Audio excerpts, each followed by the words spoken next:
Cześć, witam Was serdecznie z wyjazdu kompletnie nieplanowanego, pełen spontan, ponieważ już dzisiaj miałem być w Bośni. Taki był mój plan już dawno temu. Już z pół roku temu zaplanowałem sobie, że teraz pojadę do Bośni na kilka dni, ale niestety ostatnie prognozy pogody mi popsuły cały plan. Od wczoraj pada deszcz w całej Europie. Dzisiaj jest jedyny dzień, który jest w miarę ciepło. Ale jutro, kolejne dni ma padać deszcz, bardzo zimno, 4-5 stopni, burze wszędzie w całej Europie, także niestety musiałem zrezygnować. Jeszcze do tego bóle pleców się nasiliły, z którymi zmagam się od dawna i ostatnie dni tak mnie bolały, że stwierdziłem, że jednak nie jadę, więc dzisiaj rano wsiadłem w motocykl, ponieważ dzisiaj jest ładna pogoda. Niecałą godzinę mam na Węgry i jestem właśnie na Węgrzech. TED Trans Euro Trail, trasy wgrane do Osmanda i pojeżdżę sobie tutaj trochę po bezdrożach, już tu kiedyś byłem i kompletnie nie wiem, jak to dzisiaj będzie, gdzie pojadę, co będę robił.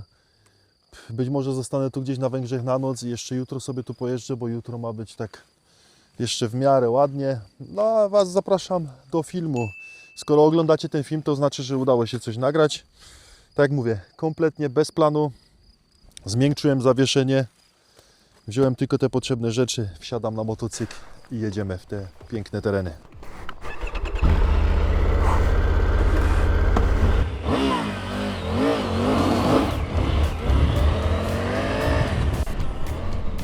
Tak jak widzicie, swoją przygodę rozpoczynam na węgierskim Tecie. W okolicach miejscowości Rajka, jest to niedaleko granicy z Austrią. Jest to taki trójstyk między Austrią, Węgrami a Słowacją. Od domu mam tu zaledwie około godziny jazdy autostradą. Na tych trasach jestem już po raz trzeci. Początek wygląda naprawdę niewinnie. Szerokie szutry, jakieś szybkie odcinki i przyjemna jazda. Trasa prowadzi mnie wzdłuż Dunaju, który w tym miejscu wyznacza naturalną granicę między Węgrami a Słowacją i kieruje się w stronę Budapesztu. Jeżeli kiedyś będziecie chcieli pojechać ten odcinek, ślad możecie pobrać bezpośrednio na stronie. Wrzucę Wam tutaj w opisie filmu. Ale ten spokojny odcinek nie trwał zbyt długo. Po wjechaniu do lasu teren zaczął robić się coraz bardziej grząski i chwilę później pojawiły się pierwsze przeszkody, przeprawa przez wodę i wtedy skończyła się ta spokojna wycieczka, zresztą zaraz zobaczycie.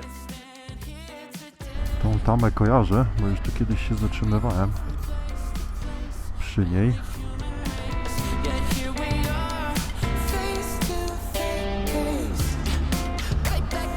Tylko się klimat zmienił, co prawda dalej droga szutrowa, polna, ale jak jadę już przez taki las, robi się coraz gęściej. Na razie jest w miarę sucho. O, już tutaj jest trochę mokro. O, ale powiedziałem, o Jezus! No i zaliczyłbym pierwszą glebę. Jest pierwsza woda, tylko zaraz zobaczymy, jak tam jest głęboko. Powiedziałem akurat w takim momencie, gdzie zrobiło się ślisko. Chyba nie jest głęboko. Tutaj mam rękawiczki założone te letnie. O kurde, głęboko.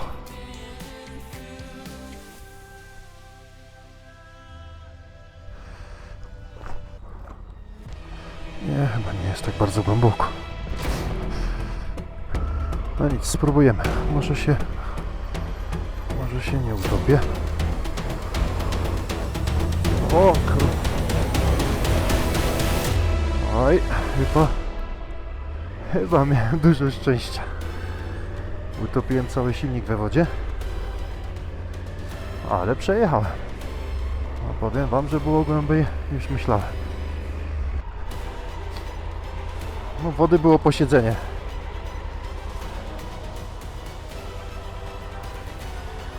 Mam nadzieję, że nie zalałem nigdzie elektroniki, ale chyba nie. To jest sprzęt do tego stworzony. Idziemy dalej.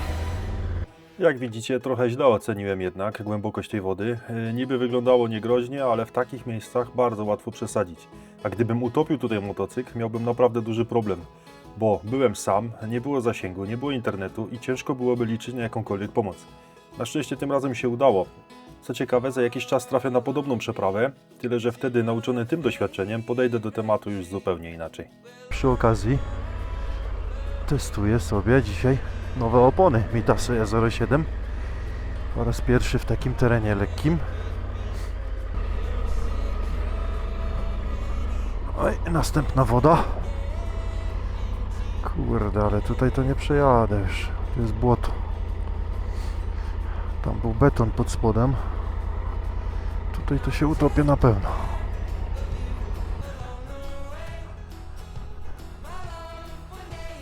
Nie no, tutaj nie ma szans. Tutaj przelałbym przez siedzenie na pewno wodę. No to nic, spróbujemy jechać w prawo, zobaczymy co to za droga. Droga mi się skończyła i nie wiem co dalej robić. No i muszę się wracać. Tylko teraz kwestia, czy ja znajdę tam tą drogę powrotną. Nie wiem czy widać, ale kurde, miliony muszek się tu zebrały. Pojeżdżę po błocie. I muszę się wrócić, bo nie przejadę tu przez to. Jestem tu sam, a tu jest głęboko. Przykryje mi na pewno woda ponad siedzenie, a pod spodem jest grząsko, mokro i nie wyjadę. Ale znalazłem sobie drogę, gdzie może objadę to, abym nie musiał się wracać tam, gdzie przejeżdżałem przez tą wodę. Zauważyłem tu coś ciekawego, muszę się nawrócić. To jest jakiś tor chyba kajakarski, czy... Chyba tak, to są bramki, widzę. Aha, no tak. Być może jakieś zawody się odbywają. No, zobaczcie jaki tu jest nurt wody. Z tej strony spokojnie. Jakieś nadleśnictwo, mam nadzieję, że mnie nic nie zrobią. Że tu mogę legalnie jeździć. Kolejna przeprawa przez rzekę, ale tu jest most.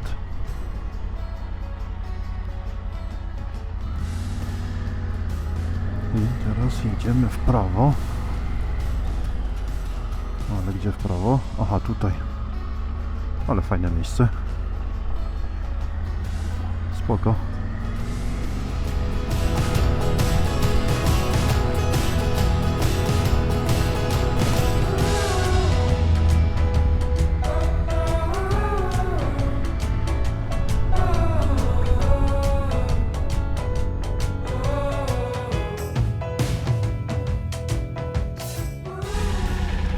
Zobaczcie, co się stało. Poluzowała mi się śruba. Był to pierwszy test mojego montażu, ponieważ zamontowałem sobie to w kufrze, żeby mieć ten statyw stabilny. No i po dziurach się po prostu poluzowała. Statyw zamontowany. Jest wszystko ok, jadę dalej. Plecy na razie mnie nie bolą, także jest dobrze. Mają rozgrzewkę cały czas. A ja jadę dalej i muszę się gdzieś zatrzymać na kawę, bo już mam ochotę na kawę. Świetne miejsce.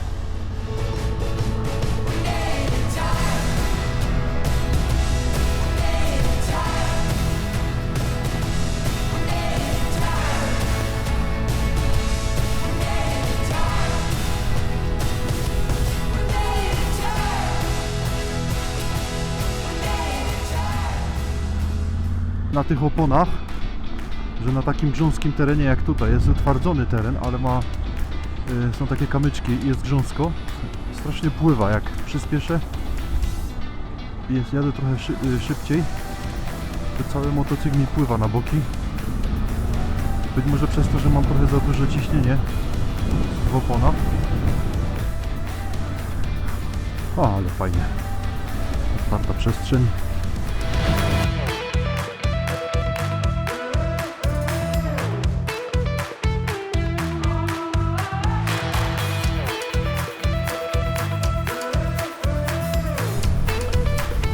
To miejsce świetnie wygląda. To wystające drzewa z wody.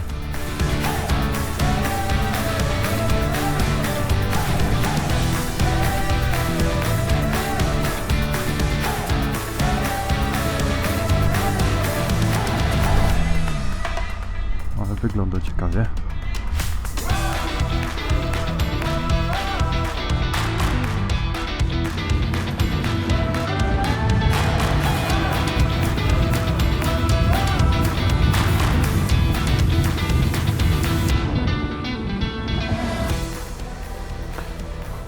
Szybkie zakupy zrobione, zanim wjadę w teren znów i szukamy miejsca na kawę. Wszędzie dookoła pola uprawne i piękne traktory. Co oni sadzą czy zbierają? Cześć, cześć! Sadzą coś, ale co to jest? Kurde, nie wiem co to jest. Jadąc dalej szybko przekonałem się, że te odcinki potrafią naprawdę zaskoczyć. Nawierzchnia zmieniała się dosłownie co chwilę. Albo jakieś trawiaste drogi, albo jakieś szutry. Za chwilę jakiś grząski piasek, na którym bardzo łatwo stracić równowagę. I w końcu trafiłem też na świetne miejsce do treningu jazdy w terenie. Po śladach było widać, że motocykliści często tu ćwiczą. Takie piaszczyste podjazdy i zjazdy to w sumie idealne miejsce, żeby trochę podszlifować technikę. Trochę pojeździłem po tym terenie i pojechałem dalej. W ogóle to miejsce zapisałem sobie na przyszłość i może jeszcze tu kiedyś przyjadę. Jadąc lasem po chwili wjechałem na otwartą przestrzeń. Pola, wiatraki i długie szutrowe drogi. Widoki były na tyle fajne, że grzechem byłoby nie wzbić trona w powietrze.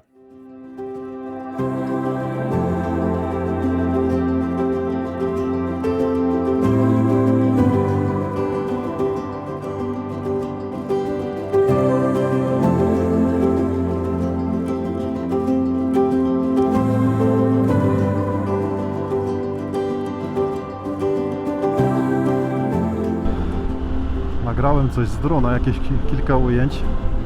Ciekawa jestem, jak to będzie wyglądać.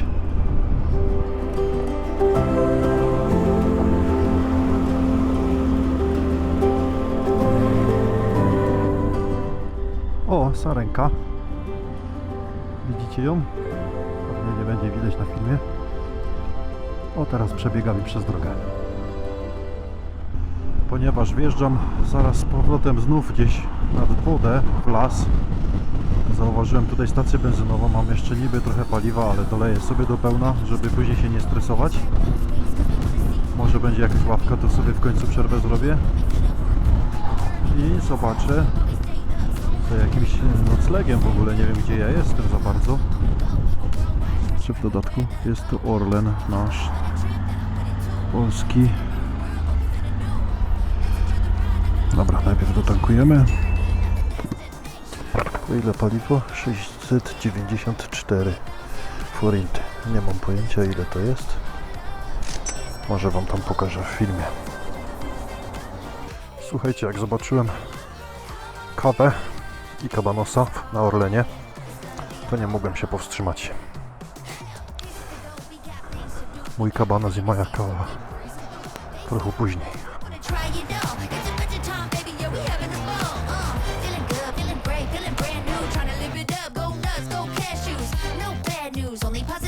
No dobra, wypiłem kawę, zjadłem hot doga, także co nieco już jest w organizmie.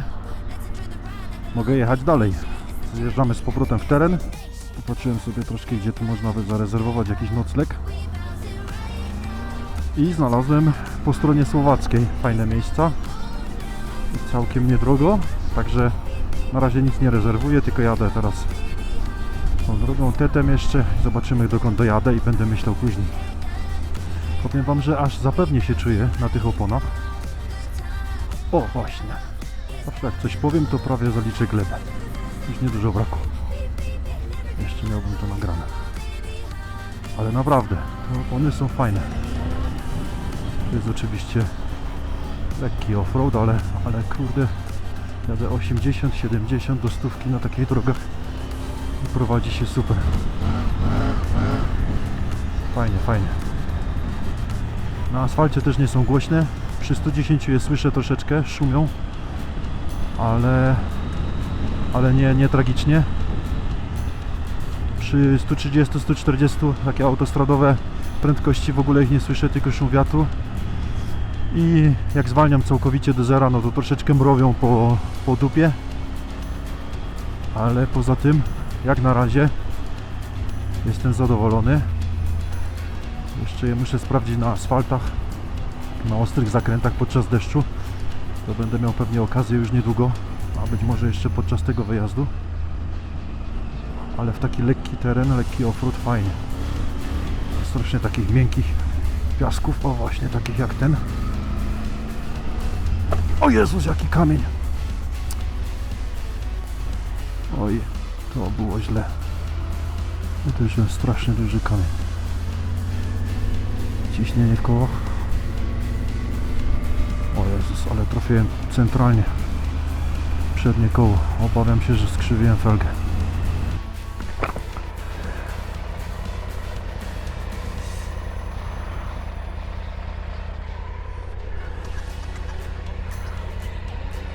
Tak na pierwszy rzut oka nie widać, żebym coś gdzieś uszkodził. Zobaczymy za chwilę, czy nie będzie gdzieś powietrze schodzić. Ale dostałem bardzo. Jeden błąd popełniłem, ponieważ szybko się pakowałem dzisiaj rano. Bo tak jak mówiłem, nie wiedziałem, na ile pojadę. Nie wiedziałem, czy wrócę dziś, czy jutro, czy pojutrze. Ale już wiem, że na pewno dziś nie wrócę do domu i nie mam ze sobą laptopa ani tableta i nie będę miał jak zgrać sobie filmów z całego dnia. Mam jeszcze 2 karty rezerwowe w razie czego, ale jak mi się karty zapełnią, tak kurde, nie będę miał jak zgrać. A co do przedniego koła, powietrze na razie nie schodzi. Wygląda na to, że chyba wszystko ok. Jechałem chwilę asfaltem, nie czułem, żeby mi gdzieś kierownicą ruszało. Mam nadzieję tylko, że nie uszkodziłem felgi. A propos, pod filmami z rozpoczęcia sezonu w Austrii odezwało się kilka osób, które jeździ tutaj w Austrii motocyklem, to znaczy w Wiedniu i okolicach, tu gdzie ja mieszkam. Słuchajcie, jeżeli ktoś jeździ takim motocyklem jak ja, to znaczy podobnym jak mój i lubi sobie też pojeździć po takich drogach offroadowych, no to piszcie, możemy się wybrać któryś weekend. Nie jest daleko, godzina drogi od domu, od Wiednia i możemy sobie tu pośmigać razem, bo tak naprawdę to nie mam z kim. Jeżdżę sam, bo większość moich kumpli albo ma inne motocykle, albo po prostu nie lubi jeździć po takich drogach, także jak ktoś ma ochotę, no to piszcie do mnie, to sobie coś pojeździmy. Ale fajnie, ale fajnie. Ale fajne tereny. No, tylko trzeba uważać. Dziura na dziurze. Ale na szczęście jest sucho. Jest bardzo sucho, przynajmniej tu. Gdybym tak w Austrii jechał takimi drogami, oczywiście to są drogi legalne, to są drogi między polami leśne i tutaj wolno jeździć, ale gdybym w Austrii tak jechał i ktoś przechodził właśnie ze służb leśnych albo z jakichkolwiek służb, jak tamten gość, czy tak jak ci wcześniej, to przecież by mnie chyba zamkli. Motocykl by mi wzięli, dostałbym dożywocie i pewnie kilka tysięcy euro kary. A tutaj mogę sobie legalnie jechać, nie jeżdżę po prywatnym terenie. I komu to przeszkadza? W Austrii nie ma najmniejszych szans. Po chwili wjechałem w zdecydowanie trudniejszy odcinek. Pojawiły się duże, ostre kamienie. Jak zwykle kamera trochę to spłaszcza i nie oddaje, jak wyglądało to w rzeczywistości, ale tutaj naprawdę trzeba było trochę uważać. Na szczęście znałem już ten fragment trasy, bo byłem tu wcześniej i wiedziałem, że za chwilę dojadę do jednego z moich ulubionych miejsc na tym odcinku. Zresztą zaraz Wam je pokażę. Daję radę. Tiger daje radę, opony dają radę. Moje plecy na razie jeszcze też, ale to się wszystko okaże wieczorem, jak się położę i czy wstanę jutro. Tu ostatnio w prawo wyjeżdżałem tam do góry, ostatnim razem co byłem. Tutaj też, więc już nie będę powtarzał. Ja sobie tylko zapiszę to miejsce, bo to jest fajne miejsce. Albo krótką przerwę sobie zrobię tutaj. A może drona tu odpalę? O właśnie, to jest dobry pomysł. Odpalimy drona.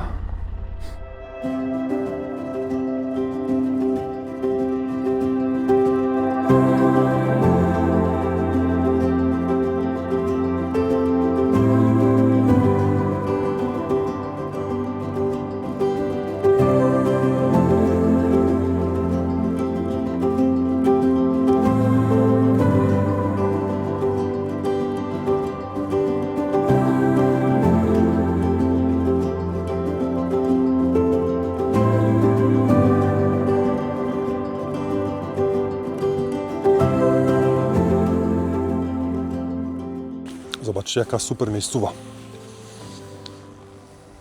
Jestem tu po raz kolejny. Piękny widok. Droga szutrowa. Za mną. Czekajcie, obrócę kamerę. Przede mną mój Tiger, a tam widoki na Dunaj. Nie wiem, czy będzie to widać dobrze. I tam na wprost też taka fajna droga szutrowa. Już tu byłem w tamtym roku, w tym miejscu. Piękne miejsce.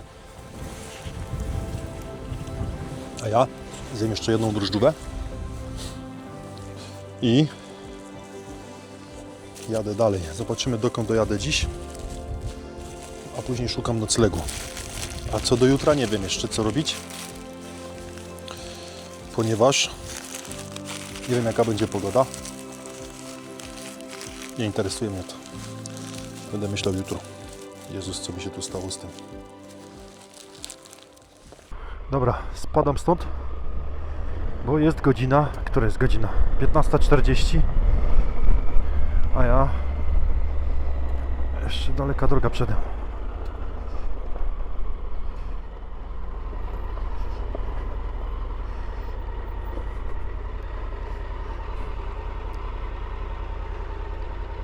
O Jezus, odkręciła mi się śruba. Zgubiłem tą śrubę tutaj i ona trzyma uchwyt do nawigacji i trzyma mi szybę. No, śruby nie znajdę, nie ma szans. Nie wiadomo, kiedy ona mi się urwała. Prawdopodobnie gdzieś teraz niedawno. Tylko jest problem taki, że ja nie mam takiej śruby. Mam trytytki tylko i taśmę. Mam cały zestaw.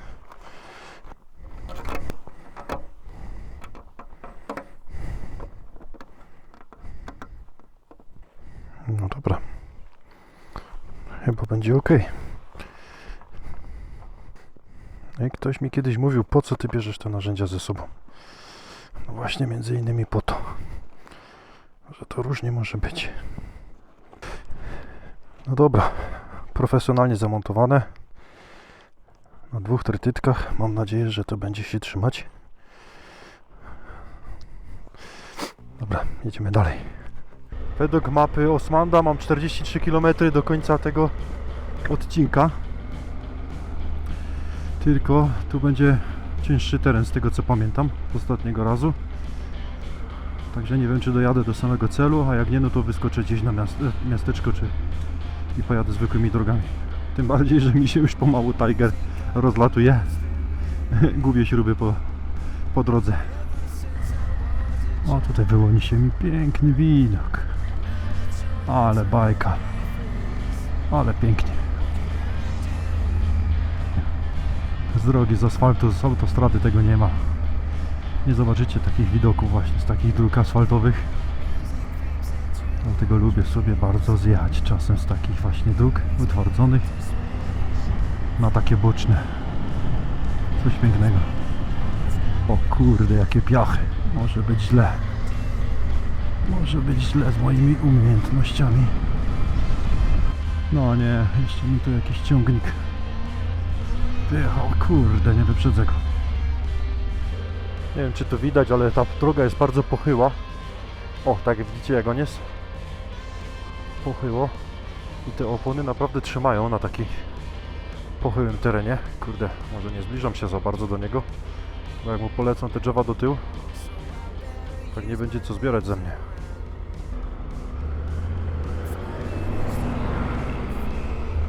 Ale ciekawie. Piękny las. W ogóle jakieś fajne miejsce tutaj jest. Nie wiem, czy mogę tam objechać ten motocyklem wokół jeziora, ale chcę zobaczyć, jak to wygląda z bliska. Aha, tu łowią ryby. Jakiś domek. Łowią rybki. Pięknie. Fajnie.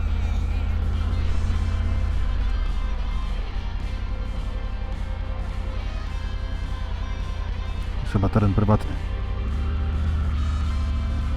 Chyba teren prywatny, trzeba stąd spadać. No to nic. Teren prywatny, to jedziemy z powrotem. Ale miejsce bardzo fajne. Powiem wam, że ten odcinek tutaj od granicy z Austrią do Győr i tu w stronę Budapesztu Tak jak widzieliście, bardzo lajtowy. Czasami tylko gdzieś błoto i trochę cięższy teren, ale ogólnie jest bardzo lajtowy. Także myślę, że tu każdy powinien sobie dać radę. Także jak ktoś ma ochotę sobie ze mną pojeździć po takich drogach, no to piszcie. Możemy wyskoczyć na jakiś weekend razem. Słoneczka za niedługo będzie zachodzić. Piękna pogoda, ale jak zajadę do domku, to sprawdzę sobie, gdzie będzie najładniejsza pogoda i tam może pojadę jutro. Całkowicie bez planu. Tutaj zrezygnowałem w tamtym roku właśnie, bo było bardzo mokro, ale teraz jest sucho. Spróbuję. Pewnie tego nie widać, jak tu jest stromo w dół. Oj, coś strzeliło. Mam nadzieję, że to gałąź, a nie opona. Jak jest sucho, to tu jest naprawdę spoko. No zobaczcie, Węgry i zakręty. Na zakręcie niestety auto przede mną. Ale ogólnie większość motocyklistów mówi, że Węgry to nudne. A jak mi pogoda pozwoli, to Wam jutro pokażę jeszcze więcej takich dróg. Spróbuję odczarować te Węgry.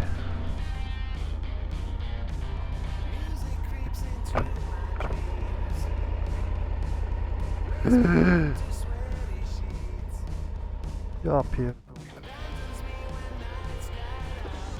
Co ja zrobiłem? A nie, dobra. Jeszcze by mi motocykl poleciał. Boże. Dzięki Bogu, kamerka była z przodu. Jezus. Dobrze, że kamerka była z przodu, bo byłoby już po kamerce. Wylatuje ta śruba, muszę ją zrobić na kleju. O Jezu, ja już byłem pewny, że nie mam kamery tej 360. Ale ładnie.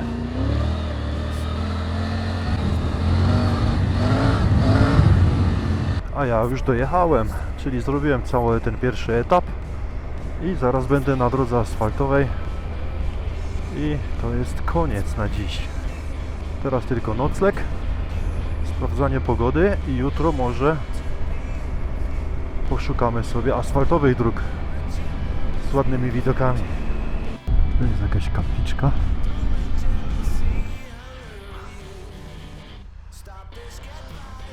Nie rozumiem po węgiersku nic. Jedna foto i jedziemy dalej.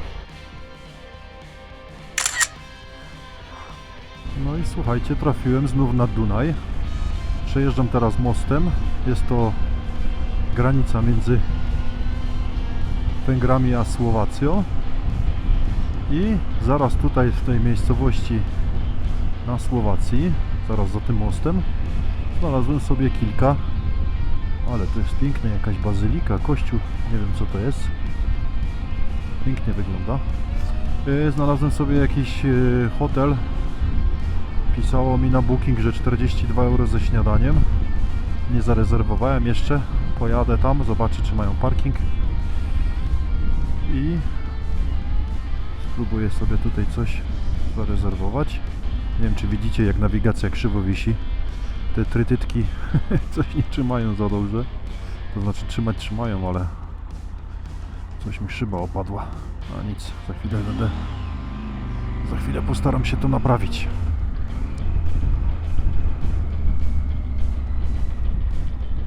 Widzieliście co tam było? Widzieliście co tu było? Ja się wrócę na chwilę. Ten właśnie facet na tym koniu mi się wydawał bardzo znajomy. A to jest Jan III Sobieski. Słuchajcie, na Słowacji. Jan III Sobieski. No brawo. Tu jest same centrum. I to gdzieś ma być tu. Wakes me into sweaty sheets. Abandons me when nights died out. What can I do? What can I do? No powiem wam tak. Zaproponowali mi za 45 euro pokój Na bookingu był za 42 ze śniadaniem, a ona mi zaproponowała za 45, ale z kolacją dzisiaj i śniadanie rano. Także myślę, że nie jest to głupia opcja. Tu czy tu? Tu? Super, będę miał zamknięty motor.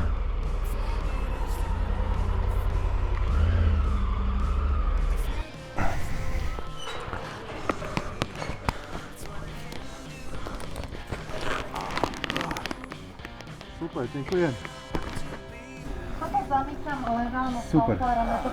Super, A dziękuję. cez tam kľudne môžete prísť. Dobra.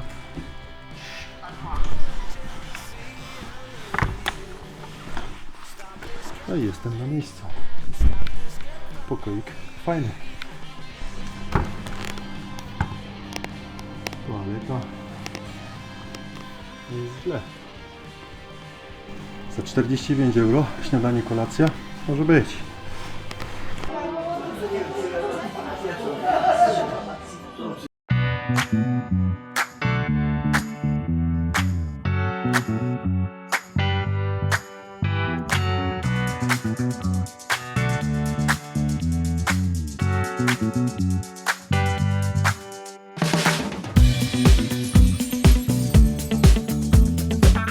Dotrwałeś do końca, no to po co się tak szybko rozstawać? Zobacz na jakiś film, który jest wyświetlany obok, zasubskrybuj kanał. Po co masz mnie potem szukać po całym YouTubie jak zaginione skarpetki?